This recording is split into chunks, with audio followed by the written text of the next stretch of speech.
Chers amis, lors de notre dernier entretien, nous avons examiné ce qui se passait à la 6e trompette et nous avions compris qu'il s'agissait d'une guerre de très grande amplitude au Moyen-Orient. Cela n'a rien d'étonnant. Le Moyen-Orient vit sur une poudrière, mais j'aimerais tenter un parallèle avec un autre texte des prophéties. Un texte du livre du prophète Daniel qui nous parle aussi d'une guerre au Moyen-Orient. Et nous allons essayer de voir si, par hasard, ces deux textes ne nous parleraient pas de la même chose. Et donc je vous invite à lire avec moi un texte qui se trouve au chapitre 11 du livre de Daniel, à la fin du chapitre, les versets 40 à 45.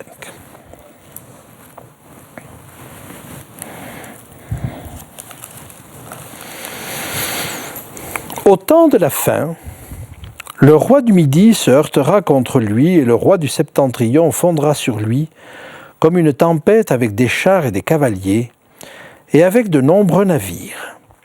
Il s'avancera dans les terres, se répandra comme un torrent et débordera. Il entrera dans le plus beau des pays et plusieurs succomberont, mais Édom, Moab et les principaux des enfants d'Ammon seront délivrés de sa main.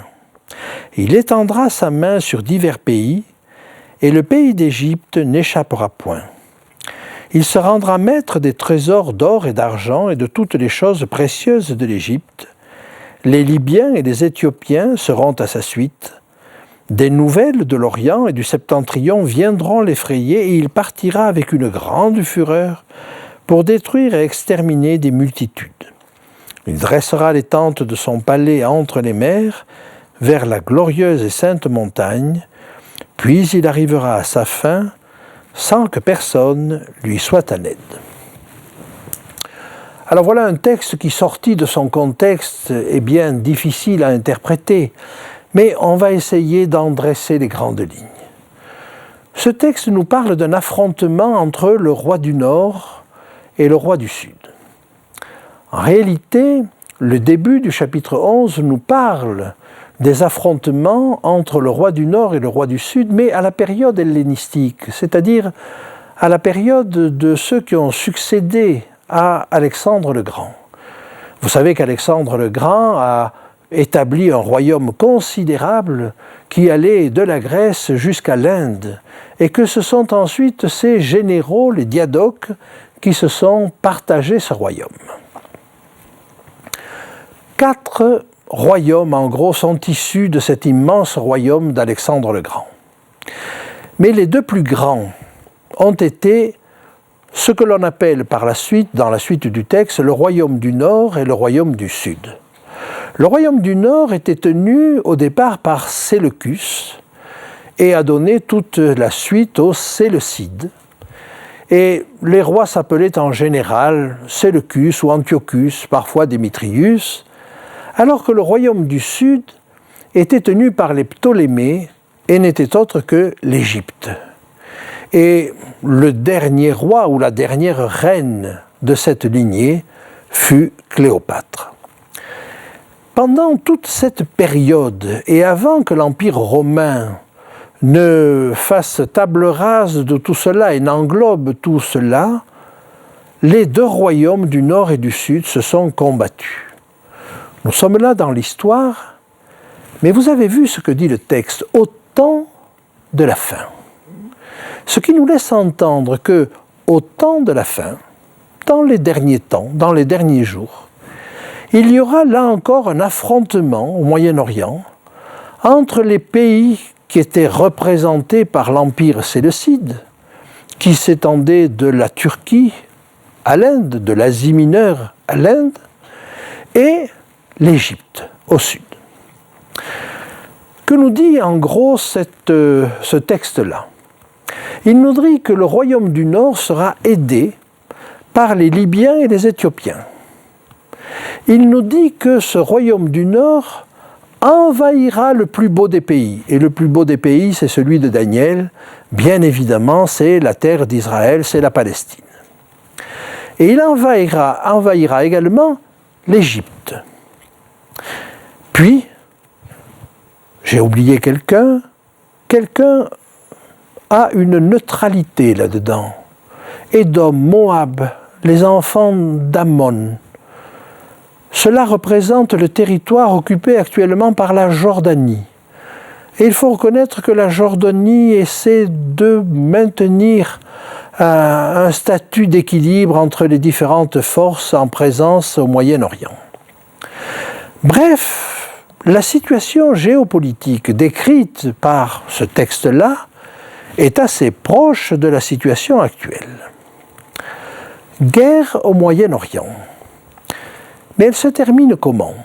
Le texte de Daniel est plus précis là. Il va nous dire que ce royaume du Nord va être obligé de se retirer. Après avoir envahi Israël, après avoir envahi l'Égypte et avoir fait main basse sur l'or de l'Égypte, il se retire et il va arriver à sa fin sans que personne lui soit en aide. C'est-à-dire que cette immense armada va être obligée de rebrousser chemin, de se replier et va arriver à sa propre fin. Alors, par des querelles internes, par des phénomènes naturels, par des phénomènes de famine, on peut tout imaginer, le texte ne nous le dit pas. Mais voilà comment se terminerait cet affrontement. Maintenant, qu'est-ce qui permet de rapprocher ce texte-là, cette guerre au Moyen-Orient, du texte que nous avons vu avec la 6e trompette? Eh bien, ils ont beaucoup plus de points communs qu'on ne l'imagine. Le premier point commun, c'est que tous les deux se tiennent au Moyen-Orient et que le territoire du royaume du Nord, le territoire qu'occupait Nebuchadnezzar, n'est pas très éloigné du territoire qu'occupait Séleucus, le général d'Alexandre le Grand. C'est donc tous les royaumes qui sont situés au nord d'Israël, en partant de la Turquie, le Liban, la Syrie, l'Irak, l'Iran, l'Afghanistan, le Pakistan et jusqu'aux frontières de l'Inde. Donc, un des protagonistes est assez bien ciblé. Le deuxième élément qui me paraît important se trouve dans le temps. Et j'aimerais vous faire sentir cette chose-là, parce que dans le texte même de Daniel, nous avons des éléments chronologiques que j'aimerais souligner. Il nous est dit, au verset 40, « au temps de la fin ». Donc on sait que c'est dans les derniers temps. Mais c'est plus précis que ça. Car si nous lisons le premier verset du chapitre 12, nous lisons ceci. « En ce temps-là se lèvera Michaël, le grand chef, le défenseur des enfants de ton peuple, et ce sera une époque de détresse telle qu'il n'y en a point eu de semblable depuis que les nations existent jusqu'à cette époque. En ce temps-là, ceux de ton peuple qui seront trouvés inscrits dans le livre seront sauvés. » Chapitre 11, verset 40, au temps de la fin. Chapitre 12, verset 1er, en ce temps-là. C'est-à-dire que immédiatement après se passent les événements qui nous sont décrits là. Et il nous est dit que Michaël se lève. Alors Michaël, vous le connaissez maintenant. C'est le nom de guerre de Jésus. C'est celui qui dit « Mais qui donc est comme Dieu ?» Et à ce moment-là, s'il se lève, c'est que sa guerre avec l'ennemi touche à sa fin, parce que le service se termine. Alors la guerre durera jusqu'au bout.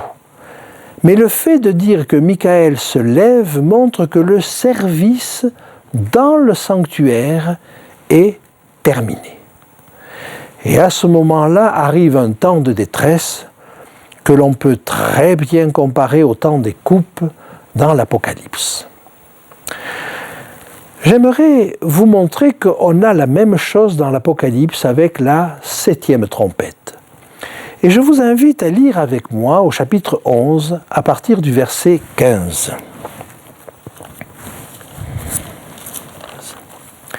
Le septième ange sonna de la trompette et il y eut dans le ciel de fortes voix qui disaient « Le royaume du monde est remis à notre Seigneur et à son Christ, et il régnera au siècle des siècles. » Le royaume du monde est remis à notre Seigneur et à son Christ. Qu'est-ce que ce royaume? Ou plutôt, qui est ce royaume? Est-ce que les élus ne sont pas ce royaume? Et donc on remet à Christ son royaume. Mais comment pourrait-on le lui remettre si on ne sait pas encore qui en fait partie? Et si on sait qui en fait partie, c'est que le jugement de la maison de Dieu est terminé. Le jugement est fini. La chose nous est confirmée à la fin du chapitre.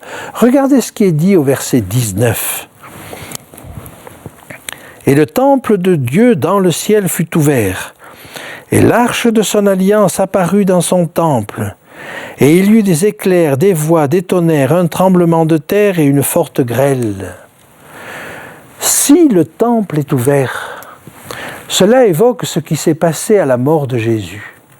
Et vous savez sans doute qu'à la mort de Jésus, le voile de séparation entre le lieu saint et le lieu très saint s'est déchiré de haut en bas. Ce n'est pas une main humaine qui a pu faire cela. C'est Dieu qui a déchiré ce voile. Il montrait ainsi que le service dans le sanctuaire terrestre était terminé. Eh bien, l'ouverture maintenant dans le sanctuaire qui permet de voir l'arche, qui permet d'aller jusque dans le lieu très saint, nous indique clairement que le service est terminé. Qu'on soit dans Daniel avec Michael qui se lève, ou que l'on soit dans l'Apocalypse avec l'arche qui est vue, ça a la même signification, le service est terminé. En conséquence, ce qui se passe dans le livre de Daniel comme dans le livre de l'Apocalypse, c'est que cette guerre au Moyen-Orient nous est présentée comme le dernier jalon chronologique avant la fin du service. Dieu nous donne là une indication précieuse. Avant que le service ne se termine, il y aura une guerre au Moyen-Orient. Alors je n'en connais pas les détails, et il y a encore des choses imprécises, mais c'est quand même un repère et un jalon intéressant. Et au moins nous avons un point de départ très précis, puisque vous le savez, toutes les armées étaient prêtes pour l'heure, le jour, le mois et l'année. Ce qui veut dire que cette guerre a un point de départ extrêmement précis, au jour près, à l'heure près. Maintenant, avançons un petit peu. Premier lien entre les deux, une guerre au Moyen-Orient. Deuxième lien, les deux sont un jalon juste avant la fin du service de Jésus dans le sanctuaire céleste. Troisième point. Cette guerre fait de nombreux morts. Elle est extrêmement destructrice. Les deux textes nous le disent. Elle engage énormément de monde. Et par conséquent, nous avons là un élément supplémentaire pour nous dire que cette guerre est extrêmement meurtrière. Alors, tous ces éléments nous disent probablement que c'est la même guerre.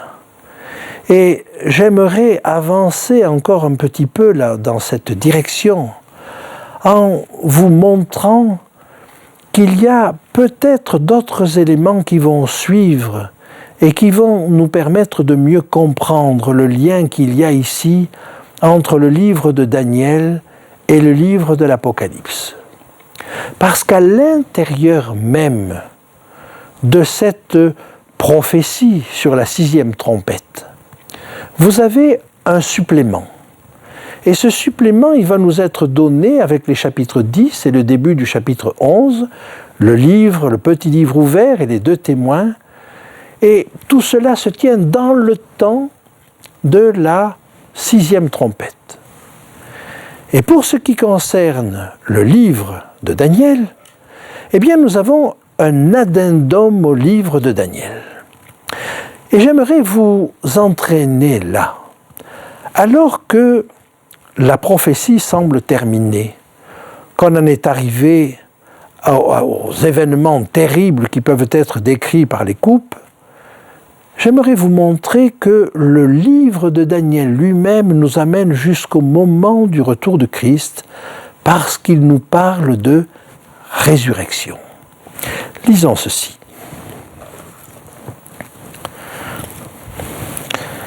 Daniel, chapitre 12, verset 2. Plusieurs de ceux qui dorment dans la poussière de la terre se réveilleront, les uns pour la vie éternelle, les autres pour l'opprobre, pour la honte éternelle.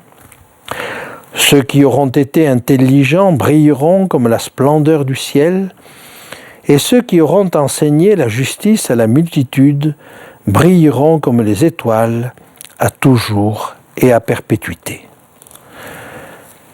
La résurrection nous est clairement indiquée ici. Je ne vais pas rentrer dans l'analyse détaillée de ce texte-là, mais il est question de résurrection. Et il nous est également dit que pendant ce temps, ceux qui auront été intelligents, ne pensez pas qu'il faut être diplômé d'Harvard ou de Polytechnique pour prêcher là. L'intelligence, c'est celle du cœur, ceux qui ont du discernement. Alors ceux-là enseigneront la multitude. Et il faut comprendre que tout à fait à la fin, des hommes de Dieu, des hommes de cœur, seront parmi ceux qui donneront un dernier message. Je vous avais dit que la 6e trompette était un dernier message. Eh bien, c'est le dernier appel, mais à l'intérieur de cet appel, il y a un ultime appel. Ça, c'est ce que nous verrons lors de notre prochain entretien. Pour l'instant, retenons qu'il y a là un supplément à la prophétie que je vais vous lire maintenant. Alors que le texte nous a parlé de résurrection, au verset 4, Dieu va donner à Daniel un supplément d'information. Toi, Daniel, tiens secrètes ces paroles et scelle le livre jusqu'au temps de la fin. Plusieurs alors le liront et la connaissance augmentera. Voilà donc un supplément d'information qui va être donné. Et là suivent quelques versets qui nous disent ceci. Et moi, Daniel, je regardais, et voici 2 hommes se tenaient debout, l'un en deçà du bord du fleuve et l'autre au-delà du bord du fleuve. Je poursuis. L'un d'eux dit à l'homme vêtu de lin. Nous retrouvons l'homme vêtu de lin que nous avions déjà vu, celui qui était déjà apparu, qui se tenait au-dessus des eaux du fleuve. Quand sera la fin de ces prodiges ? Et j'entendis l'homme vêtu de lin qui se tenait au-dessus des eaux du fleuve. Il leva vers les cieux sa main droite et sa main gauche, et il jura par celui qui vit éternellement que ce sera dans un temps, des temps et la moitié d'un temps, et que toutes ces choses finiront quand la force du peuple saint sera entièrement brisée. J'entendis, mais je ne compris pas, et je dis, mon Seigneur, quelle sera l'issue de ces choses ? Il répondit, va, Daniel, car ces paroles seront tenues secrètes et scellées jusqu'au temps de la fin. Plusieurs alors seront purifiés, blanchis, épurés. Les méchants feront le mal, et aucun des méchants ne comprendra, mais ceux qui auront de l'intelligence comprendront. Ainsi donc, Dieu annonce que là, il y a une prophétie cachée, secrète, qui sera révélée au dernier moment. Et cette prophétie-là, ce supplément d'informations qui se trouve dans le livre de Daniel, eh bien nous le retrouvons aussi dans le livre de l'Apocalypse, sous la forme du livre ouvert et des 2 témoins. Alors voyez, il y a énormément de ressemblances entre ces 2 textes. Et c'est pourquoi je me suis permis de les rapprocher. Je crois qu'il nous faut être attentifs à la prophétie. Nous n'en comprenons pas tous les éléments. Mais vous voyez, quand Siméon le prophète ou Anne la prophétesse annonçait à Marie ce qui allait arriver à Jésus, croyez-vous qu'elle comprenait tout ce qui lui était dit? Certainement pas, mais elle gardait ces choses dans son cœur. Alors nous ne comprenons pas tout ce que nous dit la prophétie, mais gardons-les dans notre cœur. Et l'apôtre Pierre nous dit que la prophétie est comme une lampe qui brille dans un lieu obscur pour nous éclairer. Est-ce que nous voulons avancer là? Et si nous sommes ensemble maintenant, c'est bien parce que vous vous intéressez à la prophétie. On ne comprend pas tout, mais on la garde dans notre cœur. Et le moment venu, les choses s'éclaireront.